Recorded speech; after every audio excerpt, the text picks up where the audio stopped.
Time's up. Admiral. Here it comes. Chevron 1, coded. For my ally is the Force, and the powerful ally it is. Life creates it, makes it grow. You failed, Your Highness. I am a Jedi, like my father before me.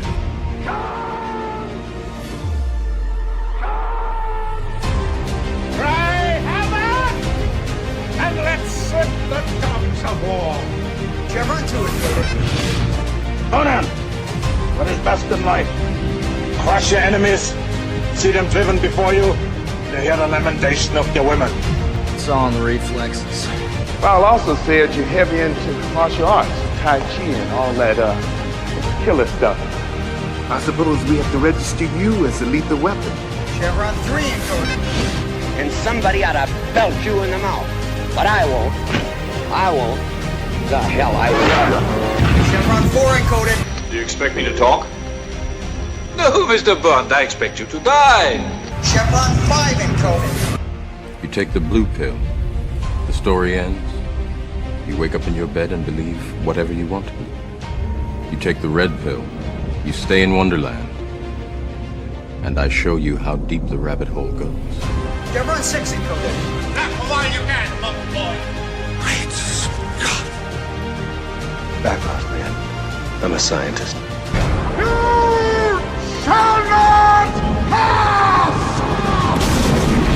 I thought I'd die fighting side by side with an elf. What about side by side with a friend? A day may come when the courage of men fails, when we forsake our friends and break all bonds of fellowship. But it is not this day.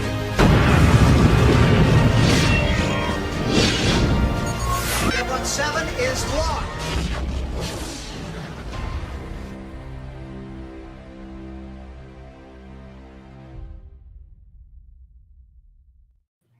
Hail and howdy, everybody. Welcome back to Saturday Night Drive-In, where we take a break from the week and enjoy good movies, because that's what most of the time movies. Once in a while, we get a stinker, or Jed and I agree unanimously that we hate it with all the passion of 1,000 suns. But not this week. No, this week, I chose this week's movie specifically to wash the taste of stank out of our mouths from true horror that has been put on the silver screen. Before that, Jed, I did it. I got the intro done. You did. You managed to get all the way through it. It seemed intentional, even. Like any improv you did was slipped in perfectly. Because I think that last line there was probably improv. Am I right? Everything's improv. You know, the stank out of our mouths. You know, it's all improv. I don't plan this shit. It's off the riff. Well, you did it beautifully. You did it beautifully. How you doing? Oh, I'm doing great. I have no idea what you're talking about. There's no relevant reason why we should talk about this movie. None whatsoever. But as always, I'm excited to talk about a great film, and I absolutely adore this film. There are narrative issues with it, though, and I imagine I'm going to get dogpiled for some of my takes when it comes to that. This is my favorite Marvel movie, but I don't think it is necessarily the best written Marvel movie. It's one of the most unpopular ones, but I think Thor 1 might be one of the most solid scripts. Well, also, Thor 1 has the benefit of being directed by the great Kenneth Branagh. Mm-hmm. You know, I don't simp much for directors, but I love Branagh. I love Branagh, just about anything he does. But so here we go. We have actual guests this week. You know, it's not just the ginger and the Jew. We've got guests. We've got Dom H returning again. How you doing, Dom? Awesome. Yeah, pretty good. Thanks for having me on. Yeah, it was great to see this movie again. You know, it's probably my second favorite superhero movie. I love The Dark Knight the best, but this one's second. I'm a heretic. I don't like the Nolan Dark Knight movies. I don't like grounded Batman. I like Batman from the comics. I don't like. All right, important question though: are they better than BVS? Well, yes. In your opinion. Yeah. They're apples and oranges. I mean, BVS is its own kind of shit show. Come on, that was such a layup I gave you there. Just I'm not gonna say BVS is trash, and then we'd be like, all right, we can respect your opinion. Then, I'm not going to satisfy people just to look good. I am going to speak my truths. Your truth is BVS and Batman and Dark Knight. You can't answer which one's probably better. That's your truth. Come on, that there's no truth? That's no A way. non-answer is truth. What are you, Denmark? Easier to say. Just say yes. What are you, Denmark? It's a very Swiss answer. No, I don't like any of them. That's my answer. I really That's don't a like political any of them. answer. No, shut up. Anyway, Drew, how you doing, man? Welcome to first time on Drive-In. How you doing? Oh, awesome. No, happy to be here. This is pretty awesome. I'm watching a lot more movies, a lot more physical media. Just started the Physical Media Warriors channel. So that's on YouTube now. Feel free to hop over there when you have a minute and subscribe. We're going to have discussions kind of like this, where we can talk about old stuff. And that's on actual physical media. Yep. So, yeah, just like I talked about, this trilogy is just golden. Yeah, I mean, what we have here today is we're going to talk what, in my opinion, to me, this is the top tier of MCU phases 1 through 3 when it was the MCU. You can jockey around which is the best a little bit in here, but this one is, to me, I won't say it's my favorite. I don't like to put labels on things like that because my attitudes and moods change from time to time, but I love this movie. And like Jed, I have a few small criticisms, but I don't have much. I am always taken for a glorious ride with this movie. We take it to the end of the line. Yeah, if I had, it's hard to say like your favorite and everything, because it with superhero movies and origin stories, you know, you got that beginning one, and then you got one where they start rolling with, you know, cooking with grease, and then you got the ending. So I like this one for like they just open up and you can explore the world and everything. So I think that would be my favorite, Winter Soldier. But if I had to pick a favorite kind of origin, it would be Iron Man, or a favorite first in a way. And then Infinity War is just my golden goose right there. Yeah, I mean, so, this combination or that little kind of mix and match trilogy, Iron Man, Winter Soldier, and Infinity War would just be a good night to watch. This is the MCU when it was the MCU. When during that period of time, this is what I said. Okay, I get out of bed and I go to the movies for this stuff, because even back then I went to the movies like once or twice a year, and it was to go see an MCU movie. Everything else I waited for digital or then Blu-ray release, that kind of stuff. I was both in the Army and college at the time when like most of this kicked off. So like it was a highlight of the week, the weekend, get off work, get out of class, and go to like the midnight showing, which they used to have on Thursdays or Fridays, Friday at, right away. Like we'd get in line. I was in line for Dark Knight in college. That was an amazing experience. And you're just sharing all these stories with each other. And now we do it online. Yep. And it was fun. And that's what I'm missing right now. Before we go any further, hail and howdy to everybody across the chats. We are happy to have you here with us this Saturday evening that you've chosen to join us, whether you're watching live or on the replay. We hope you're having a good time. Hit those like buttons, subscribe to the channels. Links are in the description below. And if you haven't done so yet, in my chat, pinned at the top of the chat, you have basically 36 hours now, roughly. Actually, no, 12 hours, less than 12 hours, less than 24. I could do math sometimes. Less than 24 hours until the chat choice first quarter for 2025 movie poll is closed. And we need you guys to vote because we have a tie right now. We have a tie. We need you to go in there if you have not voted yet to choose what Jed and I will watch next weekend. This is your chance. Now, once again, no matter which one of these two wins, because they have a significant lead, unless suddenly a bunch of votes rolling out of nowhere, it's going to be one of these two movies that are currently tied. We're going to win. Jed and I are going to win again. We are not going to be forced to watch dog shit this time. It's going to happen eventually. You sons of bitches, when there's more of you out there, you will make us watch something truly horrible one day. I know it's going to happen. But for now, we got Lagados always trying to get us to watch Flesh Gordon. I mean, don't give them ideas, but what kind of genre or what would be horrible to you? Oh, no, it's not horrible. It's just like specific movies more than genre. Yeah, it's specific a movie. It's like, wow, we hate this movie and we don't want to watch it. I see your. I haven't voted yet. I can take away that. Something like Jurassic Park 2, like The Lost World. I would be angry at that. Yes, I'd be angry at that. Like, I would never watch that without a reason for it. Yeah, see, there are movies that I will never ever put on this show unless this particular feature where we put the choice in the hands of the chat. That's the only way these certain movies will ever get on this show. There are movies that I have blacklisted. I was like, oh, I'm never watching this shit if I don't have to ever again or at all. So it's a way. It's a thing. It's going to happen. We do it once a quarter. This is the first quarter of 2025. Now, our second time doing this. Last time we ended up watching Equilibrium, which is a fun little nice normal movie. We had a good time with that one. And either way, the two winning right now, which one everyone wins, we're gonna win. We're gonna win. These are two fantastic movies, so it's gonna be a good time. So you guys have until tomorrow, the end of Roundtable, to put your votes in. When that happens, we close it up, and then Jen and I will prepare to watch it for next weekend. Anyway, we'll prepare. It's going to take a long time to prepare. Yeah, because I don't own either of those movies on my shelf at all. I don't know them, do I? No, I do have both of those movies. I just voted now. I voted for the movie I recommended.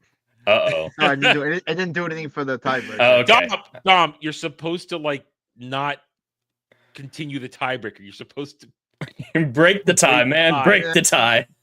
Where can you find cause chaos? I want to cause chaos. Link is in the. I pinned the link at the top of my chat. So if you need to, link is there, or it's in my community tab. It's still there. You can scroll down; it's still there. Anyway, all right, let's get started. Well, if I could slip in here real quick, slipping it in. I just want to do a special shout out to someone who's in my chat over on Hollywood Scholars YouTube side. Who's here? We have Jen Sylvie Saska watching us right now from the Rippaverse team watching us. So let's hope they're not embarrassed by our take. I don't care anything. I apologize. Winter Soldier is a manly film.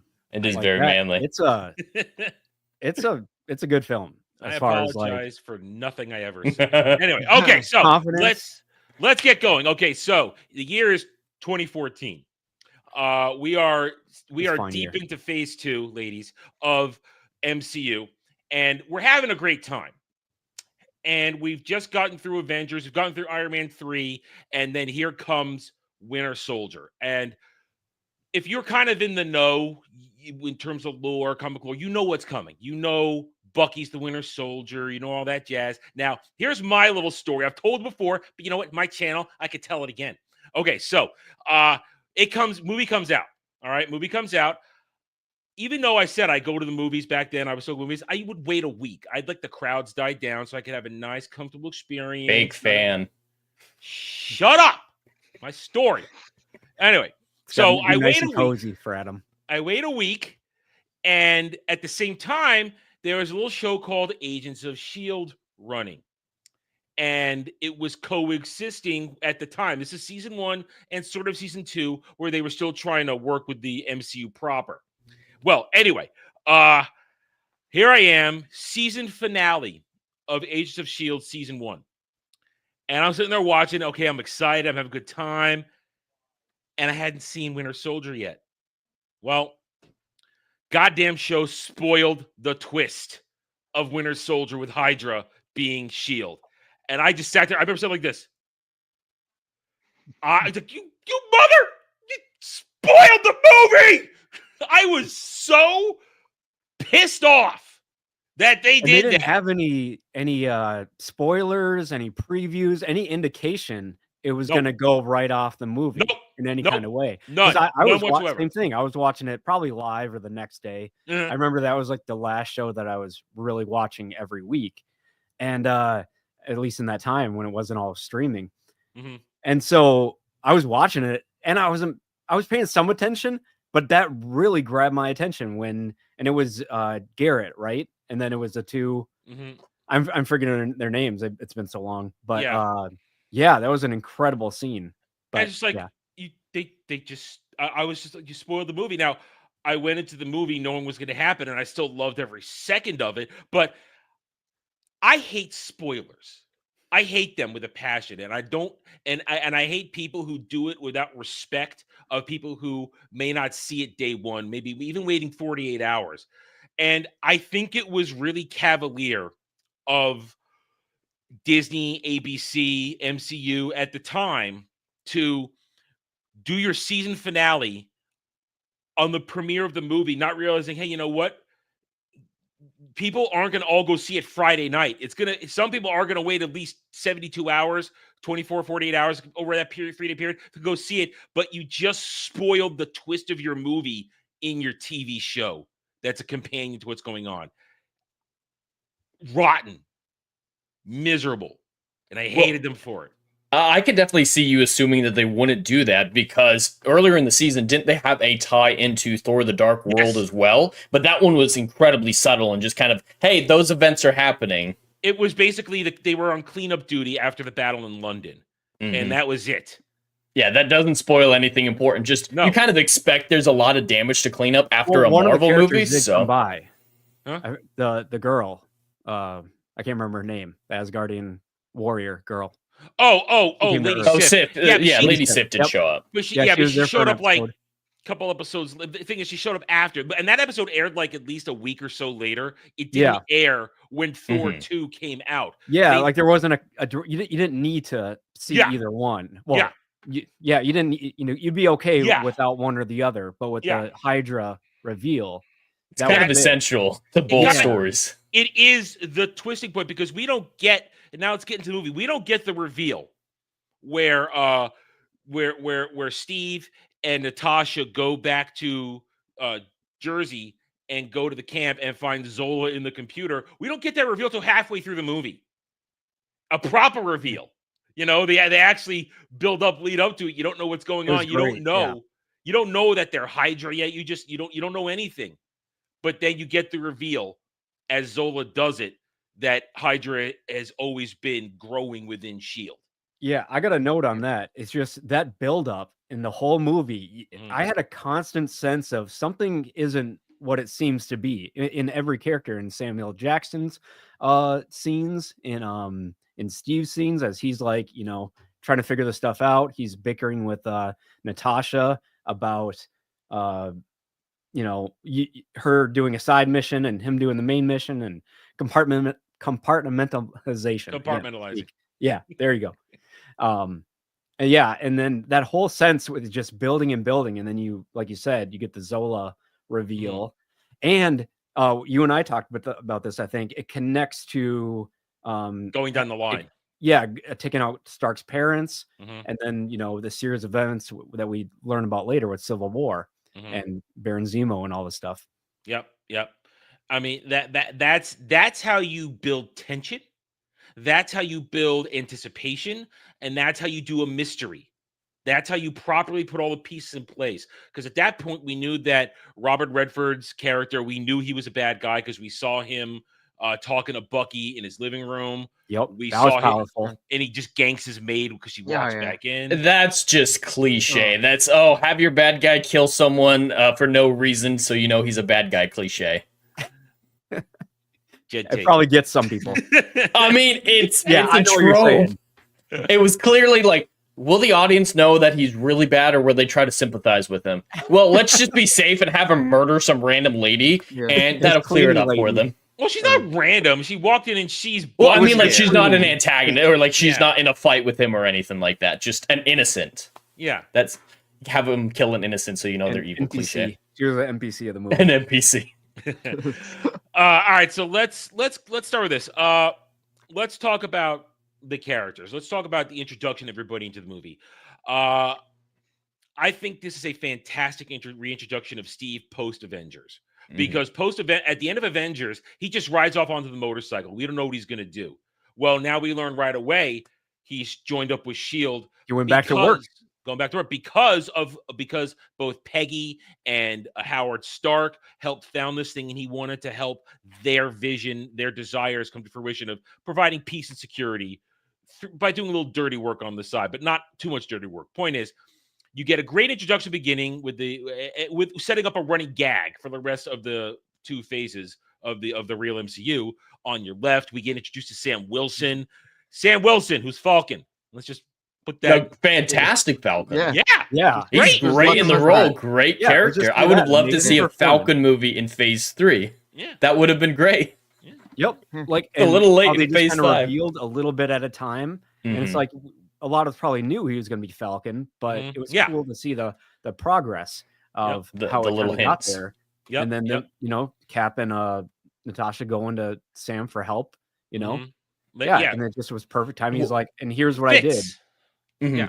There's a lot of cohesion, and this film, for its minor plot issues that we'll get into later, I think characters is probably where it shines through the most, because a lot of people say this isn't just the best Captain America movie, it's the best Nick Fury movie, it's the best Black Widow movie, it's the best Falcon movie, obviously. And We can yeah, say it just that now with so much that Mhm. happened between then and Yeah. now with all of their characters and the lack of character development or the regression in a lot of them. Mhm. Yeah, I could say And that this is all of their best movies. it is, 'cause they get the most screen time to do stuff. I mean, this is really this is the most Nick Fury you get in a movie. It's the most everything in a movie, and you get lines like, "The last time I trusted somebody, I lost an eye." That line meant something until we found out a tiny little when adults mutant were running the alien show. kitty scratches his eye. Although, you know what? So That's sad. fan fiction. Yeah. It's fan fiction. Didn't happen. Didn't happen. Didn't happen. All right, yes, a Bucky's best movie too, chat. All right, yes, it's Bucky's best movie too. Yep, I love Bucky's character arc in this film. There's great stuff in Civil War as well, obviously on his redemption arc. But yeah, just but some. Well, with the real limited screen Bucky. time that we got. We But got real Bucky, real Winter Soldier in this. He's Mhm. been a mopey mope ever since then. Yeah, pretty much. Well, I mean, a spoiler alert for a new movie. He's somehow a congressman now, or on his way to be one. We're not talking about garbage.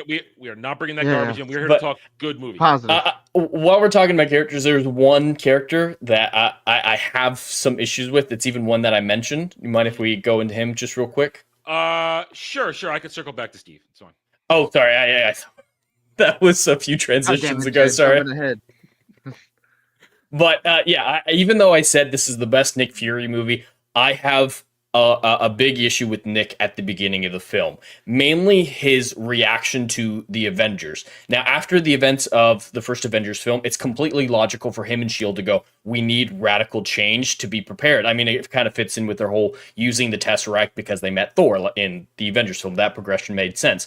But instead of going, let's build 3 helicarriers for planetary defense, his thought process was, aliens could attack at any time. Let's build 3 helicarriers that can kill any human we want in a moment's notice. Oh, wait. That feels like the wrong response. I got a question. Was that his plan? Or did he know about the algorithm, or was that going to be more? Yeah, they talked about it can read the terrorist DNA. We can figure out who's going to be bad before they commit the crime. He doesn't say algorithm, but he knows that there is a mechanism to kill people before they start doing I didn't anything think bad. about that. If that's true, then he's more of an enemy, and maybe that's why you have this, exactly. That's where I have the problem, where at there's least that mindset, disconnect. Because in the Avengers, he wanted to use the Tesseract to make weapons, and Which makes Avengers sense. Called him out on it, and you'd think that he would have learned from there and had some character development, but no. If he's actually in on the algorithm stuff, then he disagrees on targets. That's about it. Yeah, but then there's going to switch to a different commander or director that's going to say, now we're targeting X group of people. Like, he should know better. And Yeah, so that's exactly what I'm talking about. And it does tie into thematic Helicarrier. issues, and like the freedom versus control issue that we can talk about later. But yeah, besides that issue with Nick Fury, he's great the rest of the movie, figuring out things, being suspicious all the time, faking his death. That is all in line. So yeah, besides that, Nick Fury's fantastic. All right, so you bring that up though. Let's. I'll come back to Steve later. You bring up a great point. Now that's kind of one of the crux points of this movie. What's too far? Sacrificing security for peace, because that's that we I know we talk about all the time. We don't want our real world intruding on our movies, but it's okay for the theme to be put in there because it is the theme. How much are you willing to sacrifice for your protection, for your sense of peace? And it excuse me. Damn. Excuse me. How it starts off where Nick Fury is on the side of obviously prevention. Somebody's got extra audio going on here, so I hear another voice talking. All right. I'm muted. 1 second. All right, Dom, it's you. Dom, whatever you're watching, lower there or something. I don't have anything playing. It was coming from you, so I don't know. Oh. Don't ruin the show, Dom. Anyway, but that's kind of the crux of the movie is what is too far? What is safety? How much are you willing to sacrifice for your safety? Are you willing to sacrifice your freedoms for safety?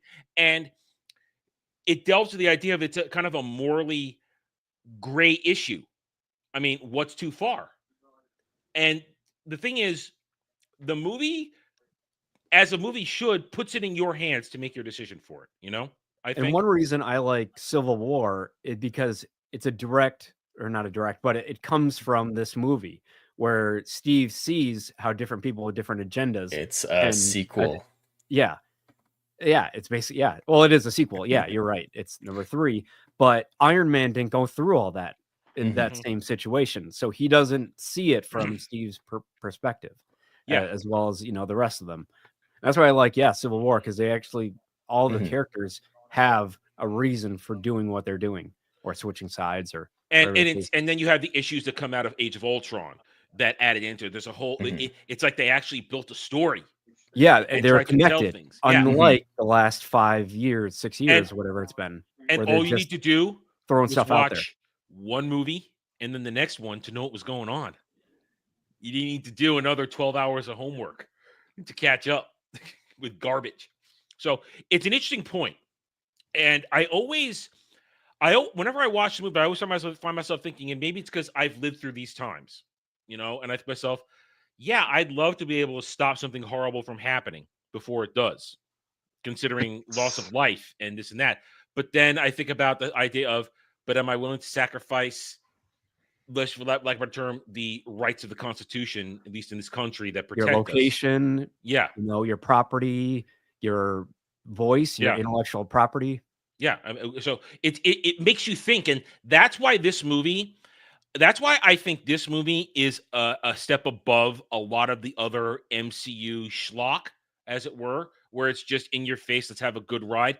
The movie actually wants you to think about a pertinent topic. And that's what a good movie does. It makes you think about something. And it doesn't necessarily give you an answer, because like you said, we move on to Age of Ultron and we move on to Civil War, where the answer is still not been given. Where do you fall down? How far do you go? We go further and talk about Sokovia Accords and this and that. The issue keeps evolving, because that's a real thing. There's never one answer, because the issue's always going to evolve, become and transform into something different, because other factors will be in play. But that's for discussing the other things. Thing is, though, so this movie is fun and entertaining because it actually works with your brain. But it's also fun and entertaining because these characters, we are at this honorable mention to Agent Carter, the blonde one. What's her name? Emily Van Camp. Sharon Carter. Are the ones next door's neighbor? Yeah. Yes. Going into continuing working on the neighbor. Yes. With her laundry at the same time. Yeah, that's like a Friends episode. Well, I was just saying that she hears Steve's speech that he gives to step up and everything like that. Captain's orders. And then in Civil War, she gives her speech about at the funeral, which was spot on, I thought. So I going back to the whole, it makes sense when you connect the dots, and no one's saying the first 3 phases of the MCU were perfect. Oh no, but it made sense. Hell, and lately it hasn't been making sense. There are things in this movie that are imperfect, that they planted seeds for, and in my opinion should have gone forward and worked with. And I'll get to that as we go through the characters, stuff like that. But as I was saying, though, what we have, though, is what makes it very easy to get into this movie is we are now 5-6 movies into the MCU at this point, maybe 7 if my math might be a little off. But these characters are established. We can dive right in. It's very easy to introduce Sam, but we can now have Steve and Nat dive into a mission. And the opening gambit with the retaking of Lemurian Star and all that stuff, that is some of the tightest action sequences you're ever going to see in an MCU movie. The choreography was great. Yeah. I couldn't tell what was green screen and what wasn't. you know? Oh, yeah. And so it seemed very seamless. They cared about the combat stuff, which I think Steve during just that time, that mauling those guys, 2014 dude. Yeah. Yeah. What? I point to this scene for two things in particular, especially these days when a whole bunch of people seem to think that Captain America is a Batman type where he doesn't kill, he's like Spider-Man, restrain and arrest. He was a soldier. He was decimating Yazidis in Germany 100 years ago. He's decimating these folks. So the idea of, John Walker killing someone being anti-Captain America is asinine. He kills these people, and it's okay because he's a soldier. You have walked right to my next point. If you notice a point, and I noticed it the other day, because I was actually watching it, not just going, I was actually watching. At a certain point, when he is meeting up with Natasha, you could see blood on the shield. Mm-hmm. It's not the first time. On the shield, because he was just smacking the shit out of dudes with that thing. Dudes died from the impact of that shield. 100%. Yes. And he was getting beat up too. Like, he took some damage. That one-on-one match, The Batroc. I love that one-on-one because that guy wasn't overpowering Steve. He was just so much quicker than Steve, and that's where he had the advantage. Like, it's a fight scene that made sense. Who is that guy again? Like, is he Batroc? in future movies? No, he is. I thought he had a name. Yeah, he cameoed in Falcon and the Winter Soldier, I believe. Oh, yeah. Well, but that doesn't count. Or there was something that he cameoed but in. He is a real Marvel character. I've been told that in the past. I just don't remember who or what he really is. But he's a legitimate lower tier antagonist. But but it is a great scene because in that moment, I thought you were more than the shield. Exactly. Puts it off, takes the helmet off. Another reason why Steve Rogers is Captain America, like we've talked about in many different ways, but that's another just like hint, and it just another call it an Easter egg or something that connects the dots to like he is worthy. He picked up Thor's hammer, like all the things. He is Captain America. It's not a mantle you pass around like a hot potato. Yeah, it's the shield doesn't make Captain America. It's not the shield. It's not the serum. It's the character. Yeah. Yep. But the other thing that I love about the sequence, and this I remember the first time watching it, because I was apparently, at least in my friend groups, one of the few people who Captain America was my favorite Marvel character before this movie came out. A lot of people came out of the Avengers thinking that Cap was a bit of a joke, seeing him as lesser than a lot of the other characters, wondering why he's competing with characters like Thor and Hulk and Iron Man, obviously better than Black Widow and Hawkeye from power levels. But yeah, a lot of people came out of that movie thinking he doesn't deserve to be a member of the Avengers. But the moment that fight scene in Winter Soldier happened, the moment he kicked that dude, broke him in half, and then the body like rolled into the ocean, that's when people went, oh shit. And it was just very vindicating for me. He's not effing around, and I'm okay with that. I'm on board. Let's go. And the thing about Steve is that he's more than that. Steve has a mind. He's a strategist. He thinks. I mean, you got to remember in Captain America and the First Avenger, that's a montage of a period of time. It doesn't take place over like a couple of weeks. It takes place over months to a year. And Steve planned missions. He executed strategy. He's a thinker. In Avengers, he's the one that strategizes how to contain the Chitauri in Manhattan, not let them break out any farther.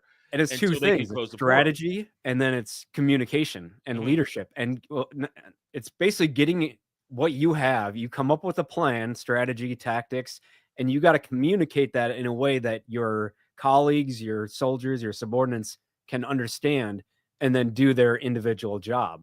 And so that it takes a lot. And Jed, like you said, I had friends that we saw the first couple of movies, and they're like, oh, Captain America, you like him? I'm like, yeah, like I could go on, and that's what we're talking about right now. And but that first Avenger film did a lot, and some of it, people just like the Iron Man and Hulk, and for whatever reasons, and it's subjective, but yeah, I was all on board with that first Avenger, and then rolling into Avengers. The bad thing about the first Avengers movie is that his costume, there was just something off about his costume. It was cartoony. Yeah, it was Whedon-y. Yeah, it was too streamlined. It didn't have making it a helmet and not just a mask he pulls over. That's significant. Giving it a little more texture, a little more oomph, like with the stealth suit in this one, and then we return to his OG one, which is important. at the end there. It's very important when he goes back to get the OG suit. Wait, you're saying it's a stealth suit to begin with in this movie? That's what we. That's first what one. people call the suit he Then has. what at would the you beginning call of the Winter one Soldier. in Infinity War? That was his tattered one from Civil War. Yeah, that was it was his, just damaged. Yeah, yeah, it was just Because it just still had hadn't the been washed. star, but no Yeah. color. Yeah, it just it yeah, hadn't been washed in like it'd 3 been years. modified. He like grimed it up, basically. Yeah. Yeah. So, but what they went into this when they gave the suit more character, and then by the time you get to everything else in the later movies, they worked it out. That's like my only problem with the Avengers suit. Mhm. Him, there was something wrong with And the helmet. I was fine with, well, he needed a suit. He went to the OG Captain America museum. that's and important. Grabbed it That's from Stan Lee. But that is Stanley. We love the cameos. But I missed those. That is one of the most important scenes in the movie, because if you're going to go to war, you need a uniform. And it's not just that. That's the uniform that also connects him to Bucky. So that's why it's also important, because that's the one that Good point. somewhere in the I didn't think about that. recesses of his memory that Bucky will remember. That's like a marketing deal right there, or psychology. That's a good point.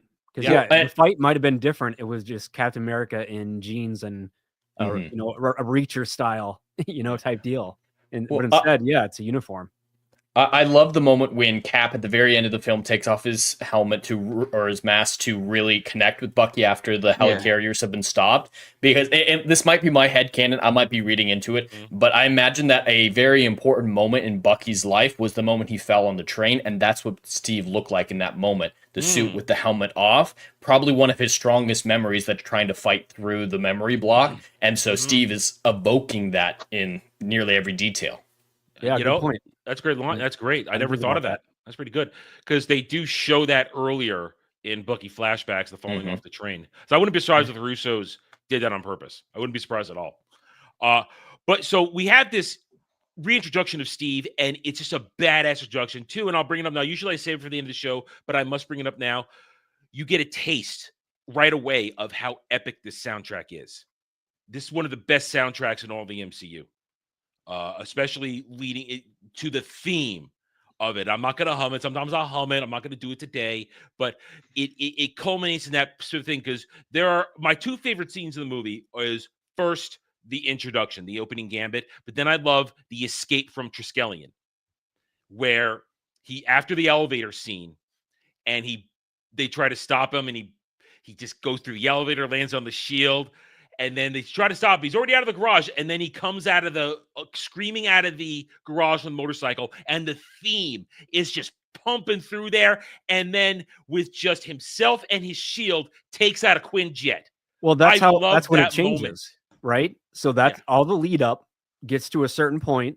Probably you could call it the elevator scene, when he realizes what's going on. Yeah. And then, like you said, the soundtrack, the score changes. And now we're in a different, now the movie's taken off. But the thing about that whole scene is it's a hero's crescendo with that music of what he does to take out the Quinjet and move around that.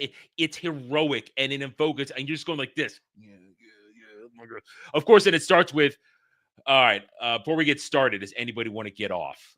Yeah. And that is just, and that's the writing. The great line. That is those moments like that, and the build up. You don't need to say, okay, bad guys, I'm gonna beat the crap out of all of you if you don't get off. If this movie came out today, it would be something like that. It would be cringe that line, juvenile level of writing, or writing by committee, or it would be Whedonized, studio approval, or whatever the deal is that holds them back from opening up. Whedon humor would have ruined this movie. So would Gunn humor. The Marvelization of this movie. Luckily, Marvelization wasn't really termed quite yet. It was more after Guardians came out. But can you imagine what we would have gotten in this movie if it came out today? Like, same basic idea. The execution would be. Because this was Russo brothers' first one, right? Yep, it was. Which a lot of people thought would be funny, because they had just come off of Community. They were known for Arrested Development as well before that, directing all those. And you don't watch Community and think, these guys will make a great spy superhero movie. That's not a logical assumption to make, but they made the transition well. And go ahead, Dom. Go ahead. I was going to say, going back in comedy, I feel like the funniest scene in the movie is when Sam is escaping from that building, and he goes, I'm on floor 41. He goes, 41. And he gets in the helicopter. He goes, I said 41. He goes, well, they don't put the numbers on the building. Well, that's the thing. This is the way The Nick point. Fury says it. The humor isn't slapstick. It's not cheesy in your face. It's dry, and it's to the point, and it's not laugh out loud. It's basically, yeah, it's good. It's good. Well, that's yeah, kind of humor. It's a whatever they call it, tension reliever, or it's a relief from kind of what's going on. I can't remember who was talking about it, where it's like it's tough to make a battle scene for an hour straight. You know, you got to break it up. You got to understand kind of what's going on. So yeah, I heard that it's better to just kind of slow that stuff down. And it's also organic. Like the line I like to point to is one of the ones that people say is being the most funny. Is that near the climax? How do we know the good guys from the bad guys? If they're shooting at they're bad. Like Steve might not even have been making a joke. Like it is the logical thing to say in that moment, but it plays it off so well. Like it's a great organic humor. Yeah, I thought that was great, and it made sense because and it's a good question because like who do we shoot at some and not others? You know, but yeah, if they're shooting at you, they're bad, and they don't want to decimate. They don't want to Daenerys. All of there's good people working for this organization. Yeah, but they do make a point. Good people out there, and that's why another good thing about Cap when he gives a speech is if you're a good person, be a good person right now. But Steve makes the point. Note that the inside crews and the strike teams are likely Hydra. So Porter, and when they're on the carriers, Steve is just annihilating those guys left and right. And I want to point this out. You watch Steve in that fight, that is the same Captain America combat we've seen now for 3 movies at this point. First Avengers, and now this one. Shield physics, bouncing, ricocheting, punching guys, kicking guys, sometimes shooting them if he gets his hands on a gun. He didn't get his hand on a gun in this one, but Avengers, he was using a gun on the helicarrier fight against the insertion team that led by Hawkeye. The first time we saw him in his suit in the first Captain America movie, he was shooting a pistol. Yeah. Exactly. So coming in the door. He's ganking people left to right, but he's in your face, tanking guys, knocking them around. And what is Sam doing? Flying around, using agility, shooting guys, not directly engaging, because that is Falcon's weapon power skill set. Not running around, punching guys and slicing them with his wing. And that's the thing about changing the mantle too. It's like these are 2 different people. Like, why would you expect two, 3, however many to be the same Captain America? That's why it the more I think about it, the more I just it dilutes it so much. And giving it second scraps to somebody else who makes a good Falcon or makes a good whatever other superhero. Be yourself. All right, so with the characters now, we get so easily reintroduced to Steve and his moral dilemma over all of this, that he still feels like a fish out of water. He's still trying to catch up. And then you insert the other characters. You get Natasha, Black Widow, in there. And her introduction now, we have seen her now for at least 4 movies at this point. And she's seamlessly introduced. She's now in full-on Shield mode. It's not just semi-adventure Shield. This is full-on Shield. She has no problems doing anything, this and that. Well, she's always been Shield when she was working for Iron Man. But now she's full-on Shield. But yeah, she's not undercover or anything or trying to be part of a team. She's just this is baseline. She's over and now you get great, fantastic chemistry between the characters, between Steve and Nat. They're like Frank says in the chat here. They're back and forths. That's humor Dom mentions. It's light, it's airy, and it's conversational, and we automatically connect with it. Leading up to eventually, is that the one with the lip piercing? Yeah, I'm not ready for that. I'm not ready for that. Well, no, it's funny because they haven't had a lot of time together. I think they had a small little conversation on Avengers, and that was it. Nat spent more time with Bruce Banner, with Tony, with everybody else than Captain America to this point. So this was their time to hanging out at the mall and they don't have to escalator.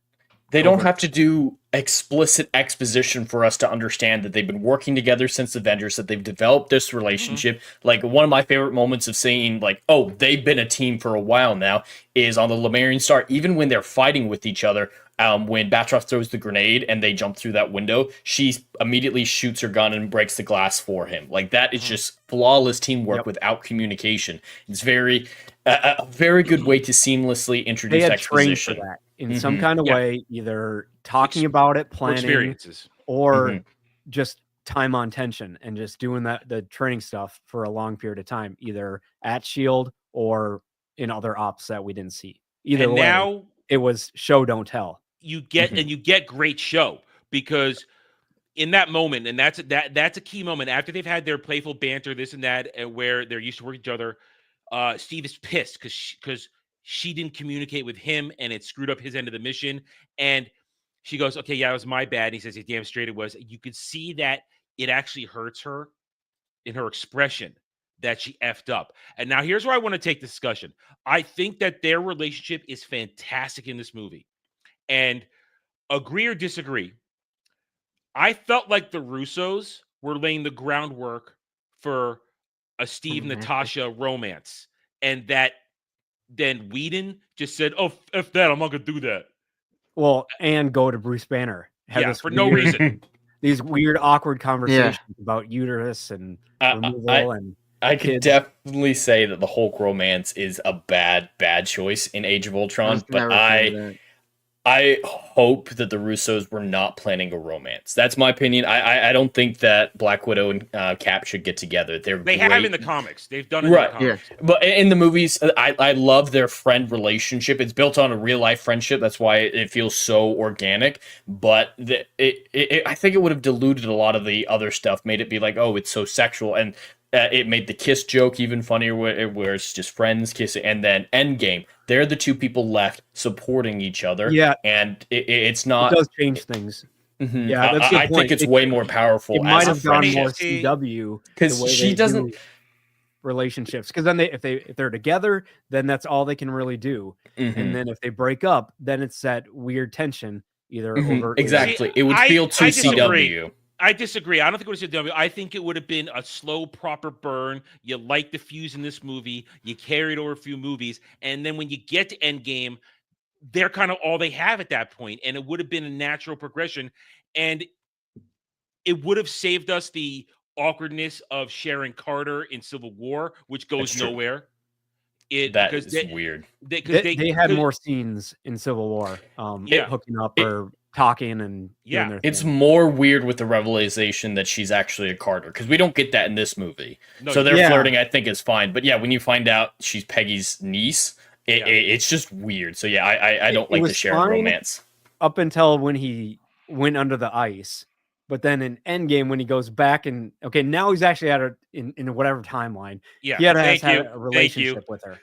That makes it weird. But before that's a thing. Peggy. Did they even hook up in first? No, they never had. They kissed once. Yeah, they were professionals the whole time that liked each other and said, "I'll save you a dance." Yeah, it was building up, but it never got there until and they I did think it in Endgame. For overall storytelling, just to break outside of this movie for a second, which we've done a good job staying within the confines of the movie. I'm proud of us today. So we have a problem with that sometimes. To break out of the confines, I think it would have been better. I mean, Nat still dying in Endgame, that's still a powerful moment. That it works. It would have been more powerful if, Steve had a relationship with her. If it hadn't been the silly Hulk crap, would have been more powerful than to not have him go back in an alternate timeline and spend in an alternate timeline a life with Peggy. That we could have avoided all of that, but they wanted to do that for some reason, and that's part of where there needed to be a better maintained cohesion of the overlying relationships going forward. And I think if they had tried to do certain relationships different, we could have avoided the messiness at the very end that I think happens, despite the fact that, and I'll say this over time, I like Endgame warts and all. I still enjoy it to this day. I'm not one of those people who go, I like it less and less every time I see it. No, I enjoy it warts and all every time. Definitely got lots of warts, but it's fun. Yeah. Oh, it's yeah. a closer. It Yeah, I'm should with be. you. Mhm. Yeah. Yeah, So I feel that they should have gone the relationship route. It would have made more sense. It would have avoided the awkward Hulk romance thing with Banner. That son's getting real low, big guy. It would have avoided all Yeah. that garbage. Mhm. And it would have, because that's why in this movie created a grounded relationship, starting as friends, grow to something else. See, Jed can appreciate this in terms of writing. Sometimes that's not always a choice, but it is a good romance path sometimes to Mhm. start as friends or start as a sort of allied companionship where you've been through the shit together and you're maybe not friends, but you've seen so much that then something else takes root, at least on one side, and the other person know it. It's a route to go in romance. And I am a hopeless romantic. We all effing know this by this time. We know this. And I would have wanted to see that because I think it would have been a good story to tell within the confines of all the relationships. But that's just me. And I feel like the door was open. Do we at least agree the door was opened? Yes, you can definitely, yeah. Yeah. They definitely hinted at it. It might not have been intentionally open, but I do agree that the opportunity was there. The foundation was there. Yeah, I would say it was I'm kind of a I'm choice with Jed. between Sharon and Nat. You know, in a way, Mm. there's you could look at it both ways throughout the movie. Yeah. I mean, the thing with Sharon, the thing with Sharon in the movie, that was just more for, yeah, I kind of like you. You're that's me getting back to the dating pool. But then it gets complicated when she's Agent 13, and then gets more complicated when she's Sharon Carter. Even though they did have a relationship in the comics, these are all these women are people that Cap did F in the comics. They're all women that he legitimately had relationships with. I just wish they'd actually made a choice and got on that horse and rode it into the finish line instead of basically having Steve bounce around and have nothing until the very end, where it and let's be honest, the whole alternate timeline, and I keep saying that because a lot of people don't to this day get that, the alternate timeline Peggy thing, to this day, people harp on it. It's created nothing but controversy since it happened. And I would have liked them have not had that happen. That's all I'm saying. Well, All right, just real quick with that alternate timeline, I actually guessed that Steve was going to go back in time in Endgame, in between Infinity War and Endgame. Not how it happened, but I envision. I want to see if you guys think this would be a way to get that ending, but still keep Steve's character intact. I thought he was going to do the snap, and it would destroy him near completely. So someone else would use the individual stones to wipe his memory and make him, the normal small Steve again, and then send him back in time to be happy. And this is after Peggy's founded S.H.I.E.L.D., had her other family, and then they just kind of go off and live in the middle of nowhere, her job taking care of him. That way it doesn't matter if it's a new timeline or not. I feel like that's more, like he's the guy who makes the sacrifice play. For me, that would be in line with the theme I just feel like that would work better for his character. I mean, again, might be contrived as hell, but stepping outside the confines of this movie, I was the guy who was thinking they were going to go the comic route from the actual Infinity Gauntlet saga. And since they had all the players there, they had both Spider-Man and Nebula there. They could have gone the actual route where Peter gets the gauntlet off and Nebula gets her hands on it and just wishes, no snap, just wishes that everything reverted to back before Thanos killed half the universe, and didn't do that. And that undoing this time skip. Yeah, because that's what happened in the real comics. That's what happened. So Peter gets the gauntlet off, if I remember correctly, and it lands in Nebula's hands. And Nebula says, "I wish none of this ever happened." Essentially, and it goes back to everything, and then nobody remembers everything at all. It just reverts.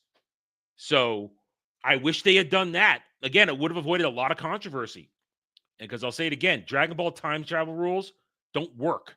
They're the messiest kind of time travel rules you can make, because it just gets convoluted and people don't understand it. They don't understand it to this day. They still all think that Steve went back in time and ignored everything and just effed Peggy day in and day out. That's all they think happened. They don't understand he went to a legitimate different timeline, lived a life there, probably averted all the crises because he knew were going to happen, then came back in that moment as Old Man Steve to the prime MCU timeline with a fresh shield from that timeline that he was in, and then started a bunch of nonsense. So it is that is what happened. And some people to this day don't understand that. They don't. because you don't watch anime. Watch anime, and you understand. Anyway, I'm not a big anime guy. well, you should be. I've heard the Good for the theories. soul. It's just we all come up with better ideas than Yeah. they actually did. Yeah, that's the in problem. A lot of these IPs, and Yeah. it sucks. But yeah, some of our theories are way better Because they're rooted in lore. That's why our theories are rooted in lore. and care. You know? Anyway, so back to this. So we've talked about Nick. Let's talk about Bucky.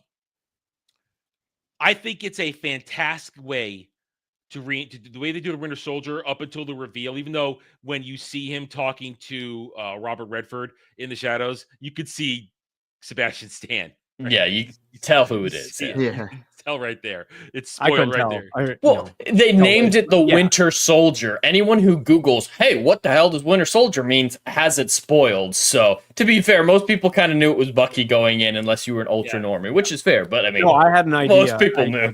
I knew the comics. Yeah, I knew I knew. the show as well. But I gave them leverage to if they're going to change something. But they stuck to it, and it helped to like understand the reveal, make the reveal. It was done so great, though. Bucky as a Winter Soldier is menacing. He seems unstoppable. It's just so deliberately merciless, not evil, just merciless. Yeah, his An absence of everything. Song, I heard this interview about how they made it. It's a screaming, and then they played with the different stuff and made it just this. Do you know the scream's actually a real, like an important scream? Do you know where the scream came from? No. It's the remix scream of Bucky falling in the first Avenger. That scream he does as he falls off the train. It's that scream that they use that as the core. Shit. Wow. You're right. I didn't know that. I forgot about that. I didn't know that at all. That's a great detail. Like, that's why this soundtrack stands up above and beyond, because they went into detail. They cared. It feels like a creative process was involved instead of just kind of making the same thing over and over again. There was a lot going into it. If I used to write papers and briefs and all these kind of things, like research and everything. If you want something to hear while you're working on something really dull, like listen to the Winter Soldier soundtrack. Like it'll just keep you going, and it's like listen, like it's like audio coffee. Jed can appreciate this. I have borrowed these tracks for my own writing because they influence me in certain ways.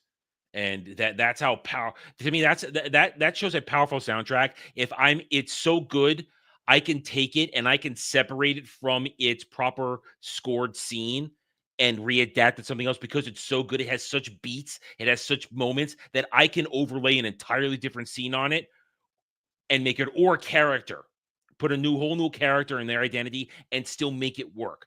That's how great this track is. I love it. It's phenomenal. And Bucky is just, he's a monster, especially his full introduction. I mean, we get him for that first brief second during the Nick Fury chase scene, which again, we could break that down in all kinds of awesome detail when they try to gank Nick Fury. Except for the lightsaber at the end. That's really quick. Yeah, that happens really, really fast. That's awful. I hate the lightsaber. It's that blowtorch is really quick. Not a lot of time there. That is one of my hiccups in the movie. Next to it's one of my few points to take off alongside the path that was not taken with a relationship. That's a moment like, wait, he did not have enough time to cut that big a hole that thick and escape. And why can't Bucky just jump down the hole? Oh yeah. And Nick Fury's injured. He's probably limping. Yeah. He's 10 seconds away from you, mate.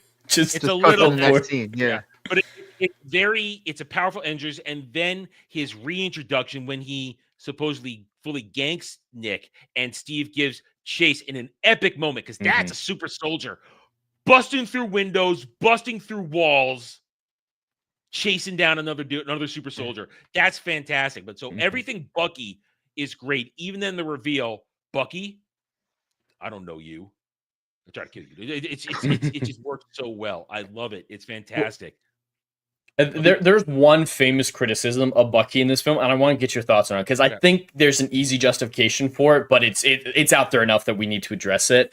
So a lot of people say, from especially Natasha's line, Most people in the intelligence community don't believe he exists. He's a ghost. He's in and out of there. It basically describes him as the ultimate stealth operative. Just this assassin that you never see coming and you never see leave, and just this walking death. But in the film, we never see him do anything like that. He's always dropping into the middle of a city block and annihilating cars and just bombastic as possible in multiple scenes. I think I know what it is, but because the restraints are off at this point. Hydra's making their move. They don't care anymore. Doesn't matter. That's my answer. I agree. I think it makes sense. I would have liked to see a little bit more of the stealth operative, maybe. And they're so close to winning. Yeah. Yeah. What's it matter once you kill everyone? Yeah. I agree. Go.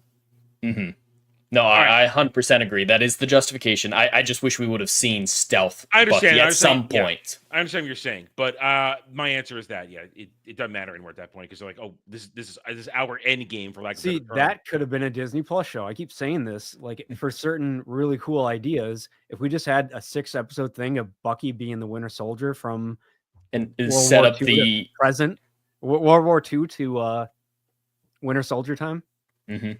Well, as long as they set up the super soldiers from Civil War a little bit better, I would be all for that in a perfect world. Because I don't like how they were just kind of casually thrown in there. But yeah, giving time for that to conversation for a different movie. Conversation for that movie. We'll get there.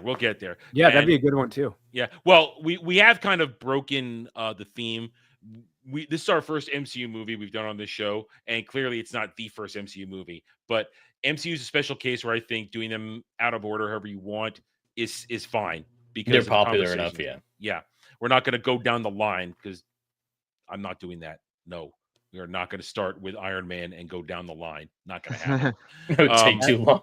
Yeah, it'll take 5 years. Yeah. So here's my other. All right. So when it comes to this cast, I think 99% great job. My only problem, honestly, Robert Redford. I think he was miscast horribly in this. He doesn't now in real life he's evil. I'm gonna say that he's involved in a lot of sketchy shit with Can and all kinds of stuff going on. Dude's a sketchy dude, and of course he's a commie Marxist. So there's that. But he's a full on. I don't know anything about him. I saw his shoe movie in the ocean, and that's it. Robert Redford is a full on commie Marxist, just like all of them. But he's really been out front for a long time. Point is though, he doesn't scream mastermind villain to me in this. That's a problem for me. He just doesn't.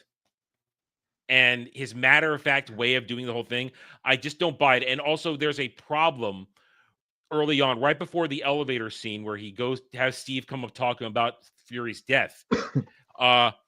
It's a pretty quick jump from and this is where it's a failing of the movie. They jump too quickly from him wanting to find Fury's killer to suddenly flipping the switch. Oh, I'm bad guy. We're going after Steve. Oh, yeah. It's seen those scenes back to back. Oh, okay, I'm your friend. I like Steve too. Because he lied to us. And then just full on villain mode. I 100% agree.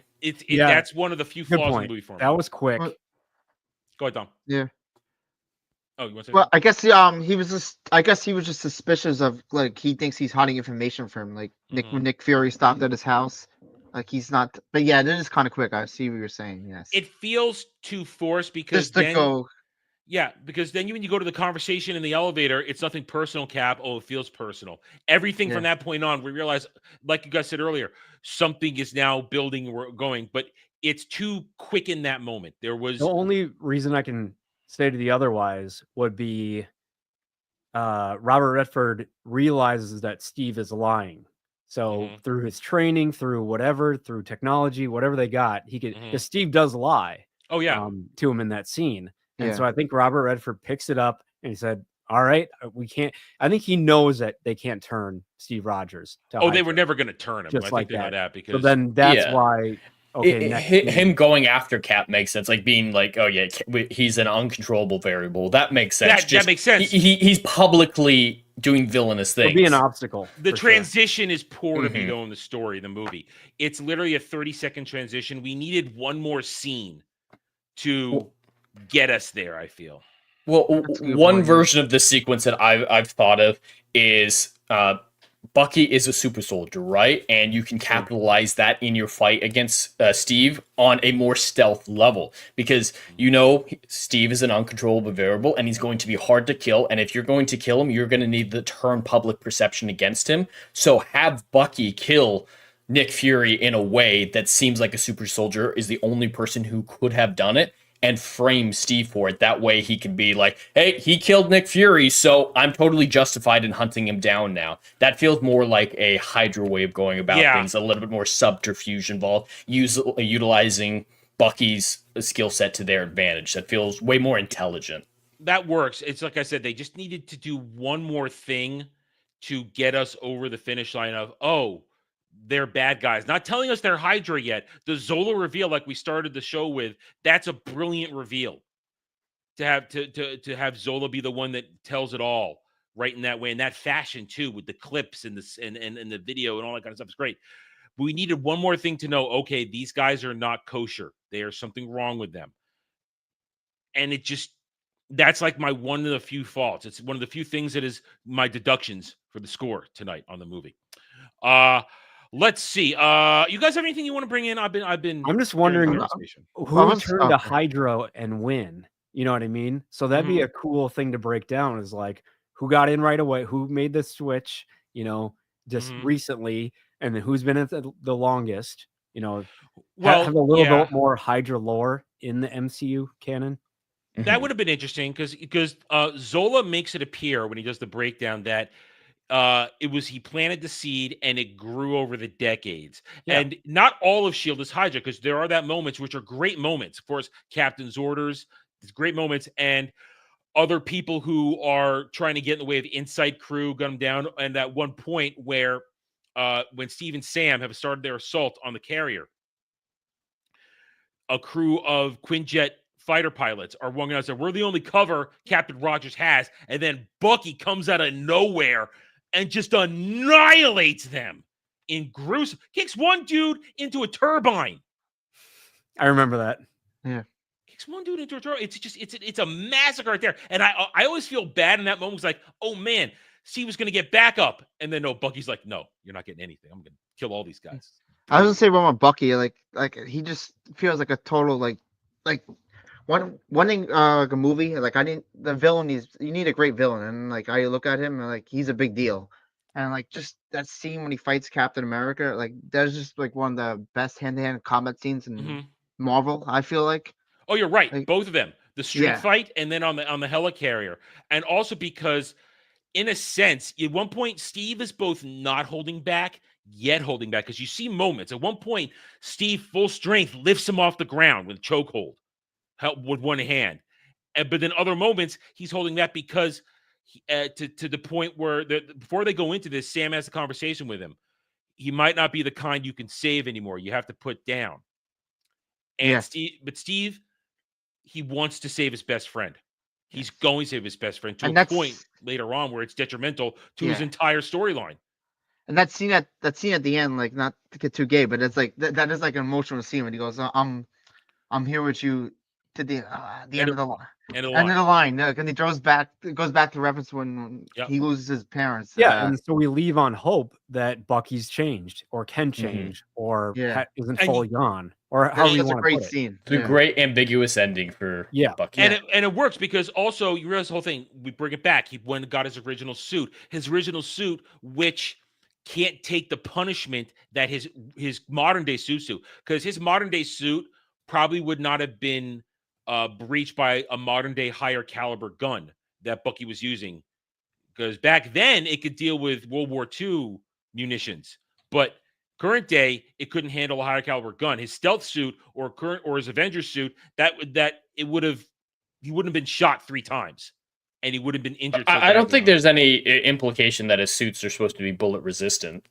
I think it's like probably the highest form of Kevlar you could probably get. Yeah, it's probably something, but it's very flexible. I can see his later suits being that way, but I think that might be a stretch to say it's bulletproof. I didn't say bulletproof. I just said a lower caliber, like handling the lower calibers. Yeah, but in World War II, we saw his suit take on that kind of firepower somewhat in World War II. I'm just saying, to me, that fight goes the way it does because he's wearing his retro suit, which is not equipped to deal with modern weapons technology. Which, I mean, it also, doesn't he get stabbed during that fight too? Yeah. And they make a point in that in World War II, his suit is knife resistant. It can take a knife hit. I believe in First Avenger it makes that. In this one, obviously it's not it's still a knife, but it's probably a different alloyed knife. Bucky would probably using the best freaking alloy Hydra could put his hands It's an on. alternate suit. Howard Stark shows him some chainmail. It's like, you could wear this. It'll stop a knife, but what German's going to come after you with a pocket knife? Okay, yeah. Okay, good point. See, I was trying to remember the sequence of events. That point is, I still think that his retro suit, he's more vulnerable in it than he is in a current day suit. That's what the point I'm trying to make. And Bucky is able to get the upper hand because of that. And in the end, even though Steve has the win, Steve got the win, Bucky is pinned, Bucky's hurt. Several times, Steve had him in several basically end move chokeholds. Like he could have killed him a couple of times there. But he chooses not to because he's trying to save him. And then he says at the very end, I'm not going to fight you. He drops the shield. And then Bucky, it's a great moment when then Bucky jumps on him. You are the mission. He's repeating, you're the mission, you're the mission. He keeps trying to punch him out until then Steve says, I'm with you to the end of the line. Yes. And he falls through. And like you said, there's the hope. And see, Bucky's doesn't have so much battle damage that he's going to fall. He's able to hold on, and he's watching him fall. And then we see that Bucky pulls him out.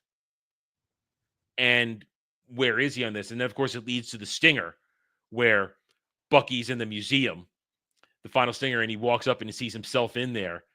And suddenly we wonder, okay, where is he going to go now? And then we got 2 movies before we get there. But back when end credit scenes actually said something. Yeah, back when if you want to hear more like that, we'll talk about that tomorrow on Roundtable. We have a whole part of the Brave New World story to talk about with their stinger. It's retarded.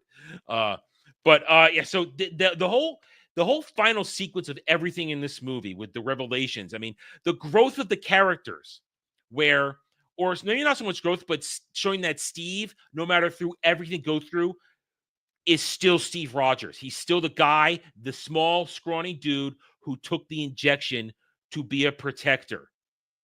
He's still that guy. Natasha, at the end of the movie, has evolved to a point where she's not ashamed or afraid of her past anymore, because all her identities are burned because she released everything on there. Nick Fury abandons everything to go dark, to do some sketchy shit, which we thought was going to be cool, but we learned later in fake MCU post-Endgame, it was all bullshit and crap. Wasn't fun. And all that stuff. Sam, he's got Steve's back. I do what he does, I just do it slower. Ooh, that's a line, isn't it? Isn't that a line? I do what he does, I just do it slower. That's what I say. Anything you can do, I can do slower. It's meaningful. All the stuff in this movie is meaningful because they were still building a proper story narrative for everything that ended in a certain way, whether you like it or not. But this is, I would say, one of the tightest MC movies out there. There's very little loose threads. It's all displayed in a logical, chronological, well-executed storytelling fashion. I mean, Jed, I know you have minor gripes here, but the Act 1, Act 2, Act 3 progression, it's solid in this movie. Proper build-up, proper execution. Oh, yeah. When it comes to the acts, it's 100% very well executed. There are plot issues that I do want to get to that I think are actually quite large. When it comes to the acts, we can feel the transition. You know it's done well when you can feel the transition, but it's not jarring. You're like, all right, this is when it makes sense. And this film does it well with the setup, the ultimate reveal at the end of the second act that Hydra's real, and the final action set piece. It's very tight, like you said. I can't think of any wasted scenes necessarily. No. There are scenes that I would have done differently or whatnot, but every scene served a purpose. There doesn't feel like a lot of fluff or any attempt to pad the runtime, which is impressive because it's well over 2 hours, I believe. Yeah. Don't feel it, though. Yeah. You don't feel it. All right, so you had some problems. What are the problems? Well, there's two things I mainly want to talk about. I'll talk about the more obvious one, or like the one that normal people will know what I'm talking about. I don't like the scene with Zola. I like the idea of Zola still being around, the idea of him being the one who rebirthed Hydra inside of S.H.I.E.L.D., building off of real things that happened, like recruiting German scientists after World War II. I like a lot of that. I feel like it's way too big of an exposition dump. I'm okay with exposition like the Hydra reveal being there. It's just way too much. And the explanation that, oh yeah, he can reveal it all because he knows Steve's about to die and he's just delaying him, that only works to a certain point for me, because Zola, more than anybody else on the planet now, even before he became algorithm super genius, but more than, especially now, he is the person least likely to underestimate Captain America, because he saw all those great feats he did in World War II. Now he's got an algorithm on his side to say, this dude is badass.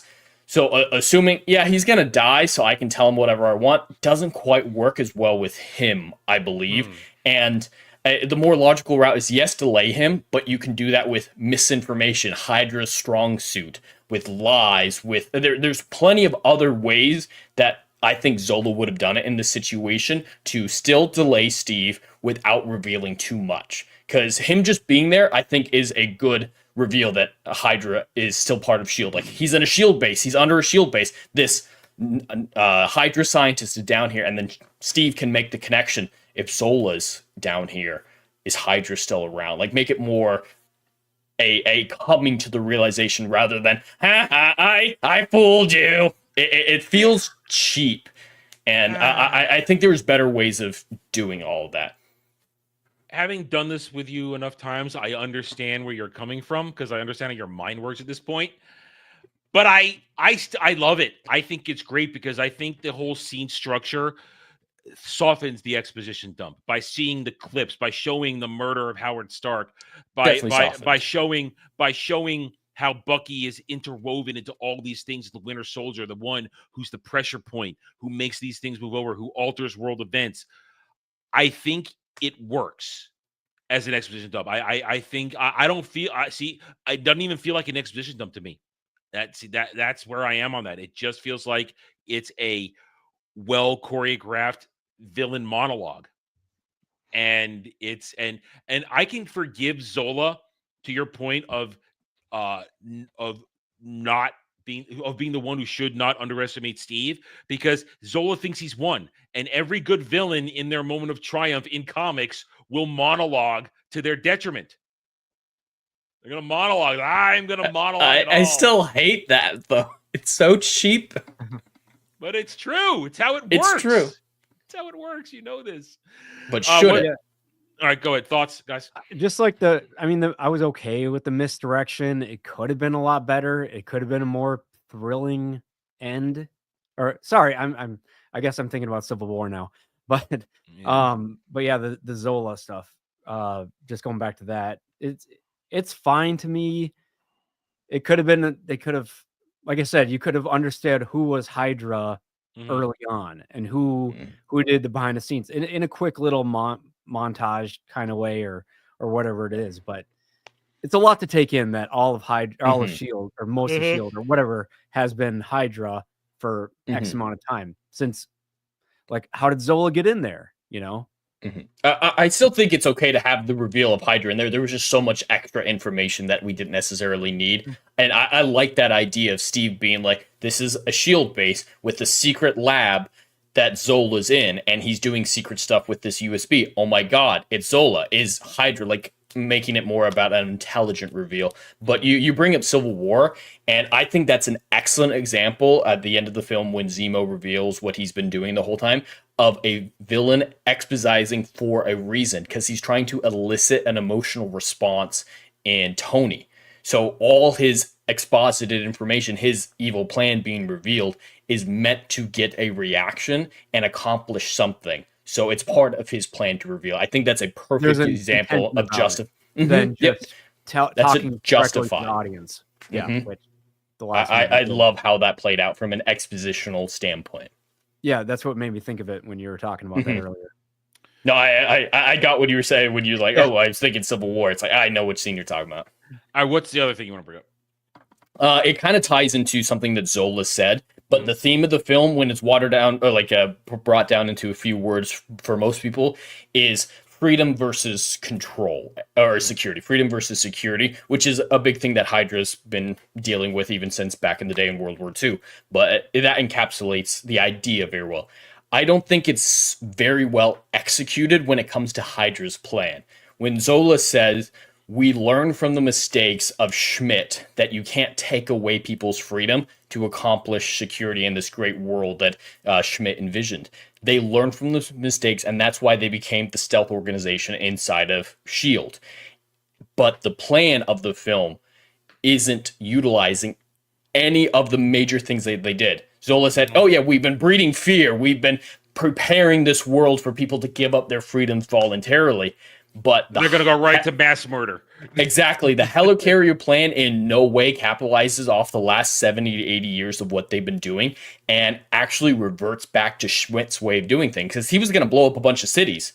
So I heard a theory that they had to do it now because they were sensing what was coming, and it could have been what the Infinity War part of that and stuff like that. So it's like it was whoever was running Hydra, whatever, head of the Hydra.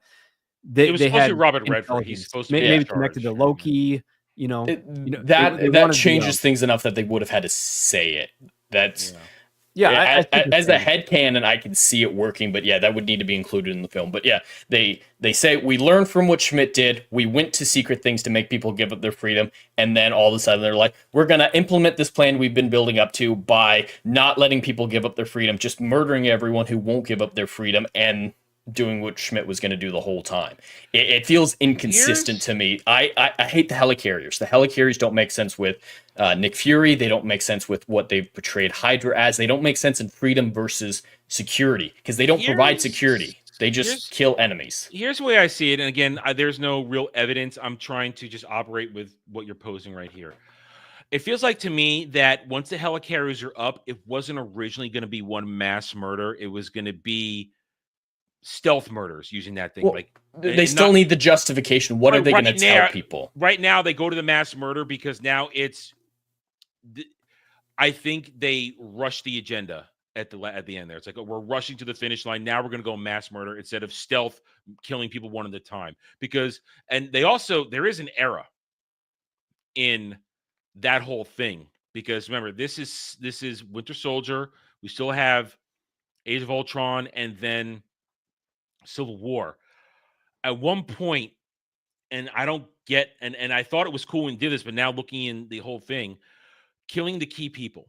Now, one of the things you're going to do is when you're watching the helicarrier get its targets, a lot of MCU characters are in there. I always spotted Tony in there because that was before they started having everybody cross-pollinate in their movies. Doctor Strange. And he mentions Stephen Strange at one point, and it's like, wait a minute, he's still just a regular Stephen Surgeon Doctor Strange. He's not, and that's why I think they predicted certain people, and then I think they also were predicting, like you said, headcanon, but predicting the Thanos, or whatever. I mean, because they're already experimenting on they got the glow stick of power on the staff. They got the Mind Stone. We find that out in Endgame that Robert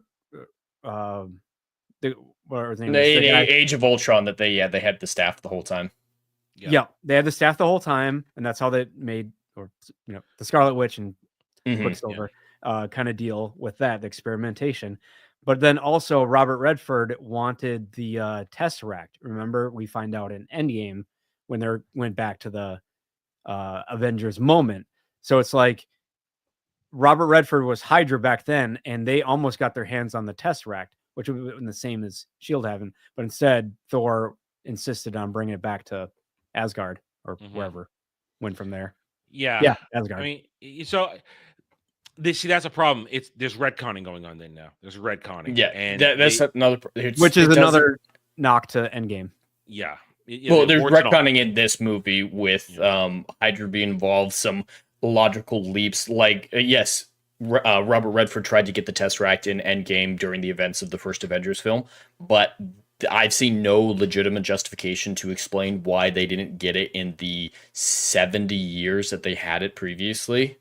Why didn't they do anything with it in the 70s? The only explanation I heard is, well, Howard Stark didn't let them have it, and that's why they killed him. And then the chick who the alien from Captain Marvel wouldn't let them have it, and then Nick Fury wouldn't let them have it. It's retconning, and actually they're using Howard. Those are so thin, and that's actually wrong. They killed Howard Stark for super soldier serum because that's what Bucky takes out of the trunk in there. Well, but yeah, Hydra doing that. But I don't see it. What's his bucket?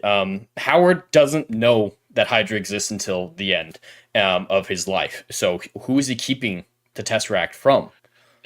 How could they stop? He can't stop a super secret organization. With Hank Pym, they could have and maybe you know this too. Like the original Ant-Man was a completely different film. They had different directors on it. It was it's a Frankenstein monster itself. A lot of people don't know that because that's why I don't like it. Comedy and whatever. But it turned out all right. But Edgar Wright's version would be much better. Yeah, you're right. And then also, but if they centered around Hank a lot more, the original Ant-Man, I thought that would have been more of a payoff because then would have made sense. His dispute with Tony Stark, and you could properly introduce Pym particles. You could properly do Ultron. That's part of the problem with Age of Ultron is that they give Hank Pym storylines to Tony. Just because Tony's already established and they hadn't taken the time to properly establish Hank Pym. And of course, they decided to go full old man. And Bruce Banner, their brainchild or whatever. Yeah. The Bruce Banner part doesn't make any sense. Yeah, because that's not his... Jarvis.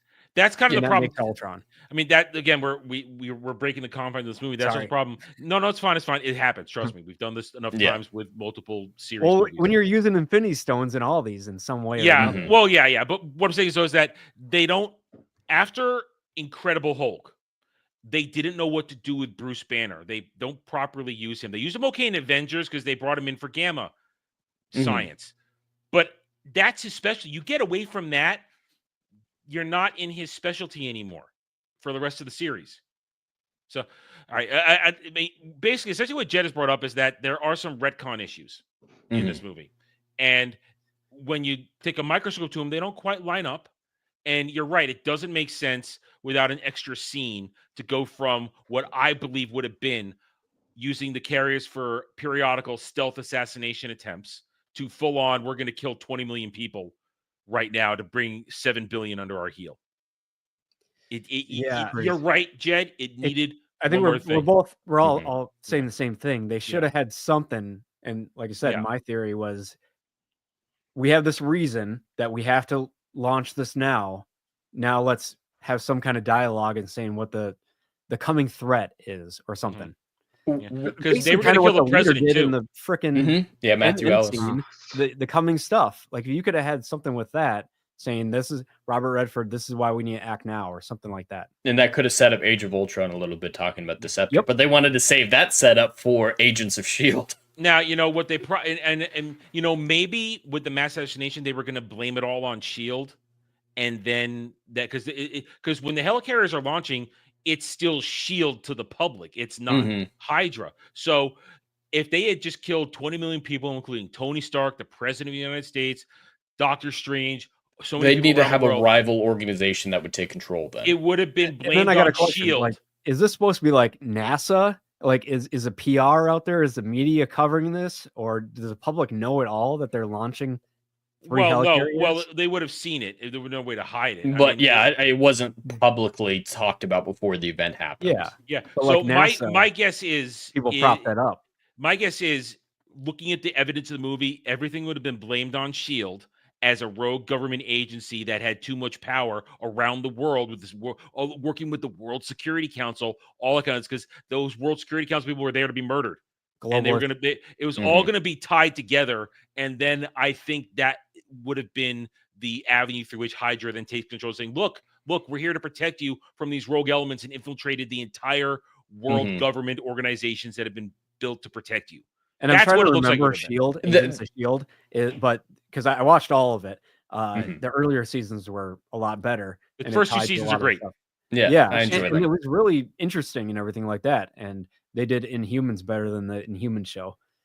Well, that's not difficult. That thing was supposed to be to introduce the Inhumans, but they and they were supposed to have their own movie too, maybe a show, and then completely cancel it or whatever the deal was. But But anyway, yeah, that show was great because it like added to more about Hydra. So it had different heads of Hydra doing different things. So in that way, it kind of answered my question from earlier. They dove into different leaders of Hydra, and they each used different stuff. But they did it wrong. Mind they control. They were fractured factions, kind of. Yeah. Well, right at the end of the movie, Baron Strucker says, let's sacrifice other heads of Hydra than do the Gorka Hydra. We're going to continue doing our thing. He's willing to sacrifice other parts of Hydra so that they could finish their experiments with the Mind Stone. And then you get where Hydra came from. It came from Inhumans, planets, whatever like that. No. Well, yeah. It is jumped the shark at that point. It's so jumped the shark at that point. Oh, did it? Okay. Yeah. Oh, yeah. Oh, man. I am a completionist, so I had to see it all. Oh, yeah. Oh, I watched it. I don't know too much about.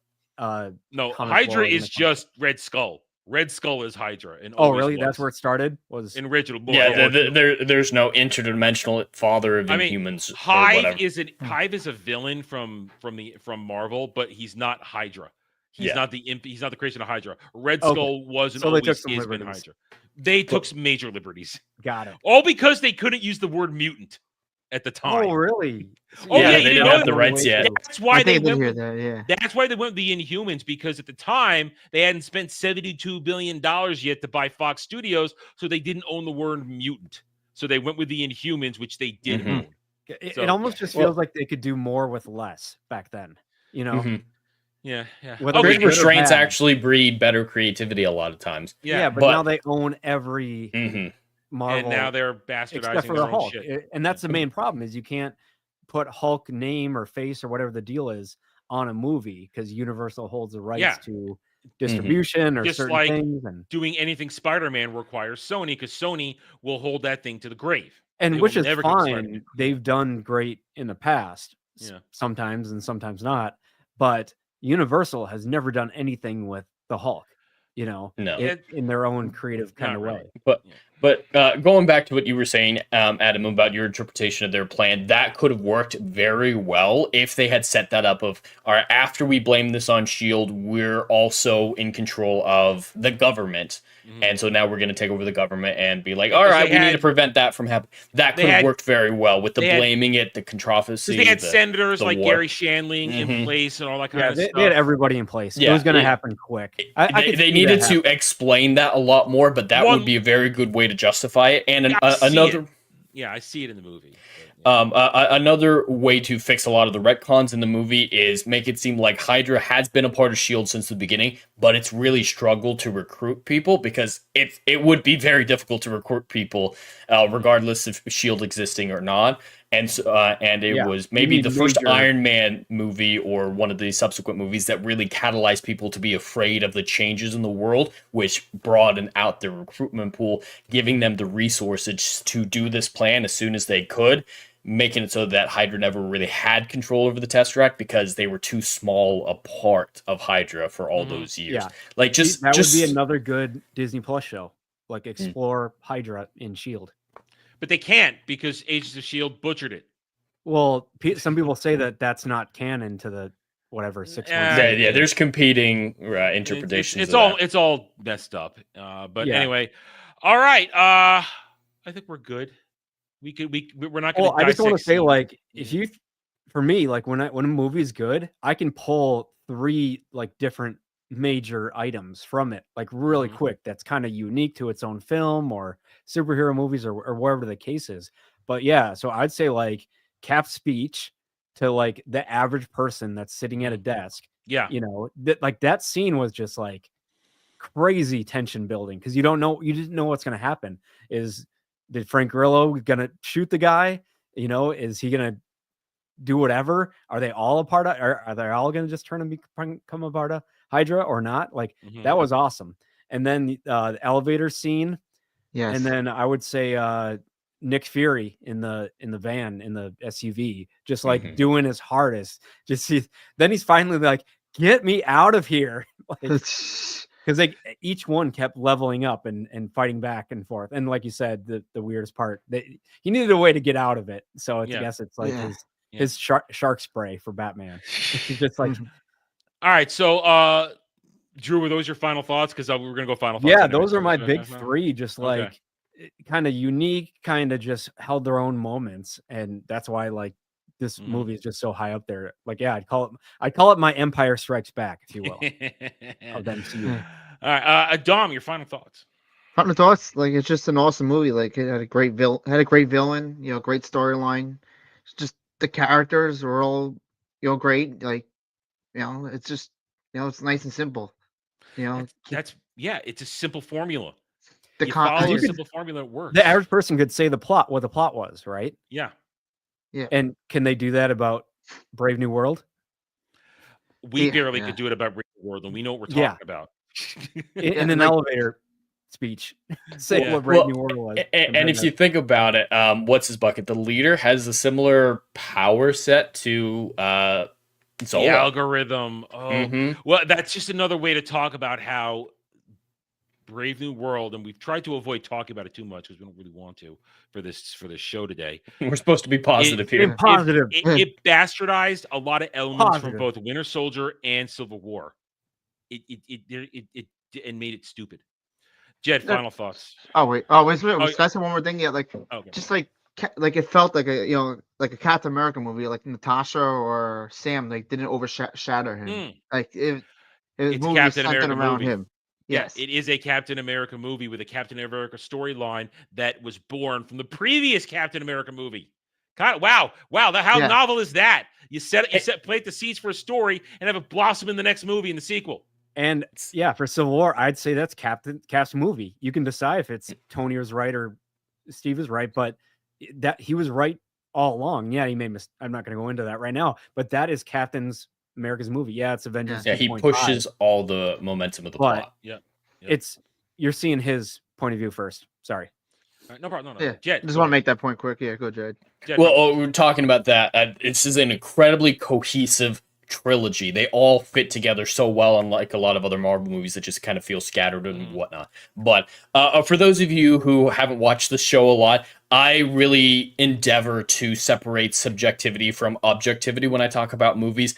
Subjectively, I love this movie. It is my favorite Marvel movie. I can sit down and watch it at any time. I have a great time, and it's a hell of a lot of fun, and it makes me think, like Adam was talking about at the very beginning of the stream.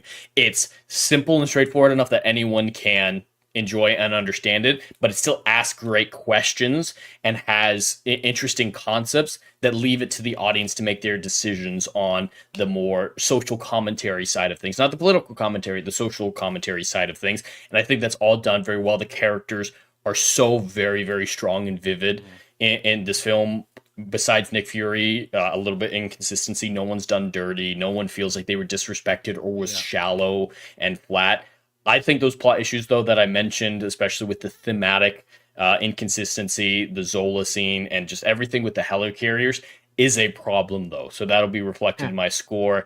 It is a flawed film, but one of the most enjoyable that Marvel has ever come up with, and still significantly better than the average Marvel film, even of the previous phases. Can I make a quick point? Like, I was actually hoping to sort of open a whole rabbit hole here, but because anyone ended. But how do you feel about, like, because we always have a problem with like typical Marvel movies where like these 100-pound chicks can beat dudes up. How do you feel with Natasha in this Perfect. movie? Yeah. Every moment, every fight scene she's in, she's using a tool or technology or her skill set that's been established in previous movies. There's nothing wrong with doing a head scissor takedown when you've locked a dude's neck between your very fit thighs and ankles and you're choking him out and then driving your electric shocks into him. Or taking a crowbar and beating the crap out of the dude as you walk by him while shaking your very fine ass. You notice in that moment, after she crowbars him on the Marine Star, she shakes her ass. She shakes that ass. Come on. No, I didn't have a problem with her. I No. did a good job in this movie. And she doesn't overpower Bucky. She gets her ass She handed gets to her her. ass kicked by Bucky, which makes sense, but she still keeps going. And then she uses her mind on the cell phone or the radio or whatever she had. And then to tools trick with him. the grenade So launcher. even while she's fucked up, she could still outmaneuver him, at least enough to to buy some time. Yeah. Till Steve can get there or whatever the next Yeah. scene was. So she's a survivor. Like, she didn't have to take over Bucky. She didn't have to get completely destroyed by Bucky. Like, it's just she used the skills that she has. Natalia Romanoff, the Black Widow, in her MCU appearances, has both the tools and the skill level to get the job done, and they accurately portrayed. She's never shown in the real MCU phases 1 through 3 to be doing something she shouldn't. Like if you go back to Avengers when she's fighting the Chitauri, she's using every single thing she has. When she runs out, she gets Chitauri's shock stick and is using that. I mean, she uses weapons. She uses her skill. Yeah. She fights as someone her size should. She goes for weak points. She's not trying to wrestle down. She's not body slamming. She's not punching dudes. She's going for throats and knees. She's completely accurate. Nothing wrong with it. And ScarJo looks like she's fit and capable of it. She's not 4'10" midget widow doing hallway fight scene that not even. I can't remember if we said it earlier, but she was instrumental in deciding to hit the key to show all of Hydra Shield to the whole world, to the internet. And then Robert Redford even said, you got right in your ledger. You're going to open yourself up too. She thinks about it and then she still does it. Yeah. And that's the evolution of the character. Avengers so well. And it's her evolving story. They were telling these character stories so well in these phases because they had a place they were heading towards and they knew what they were doing. And now that I think about it, she probably didn't know all the information that S.H.I.E.L.D. had on her too.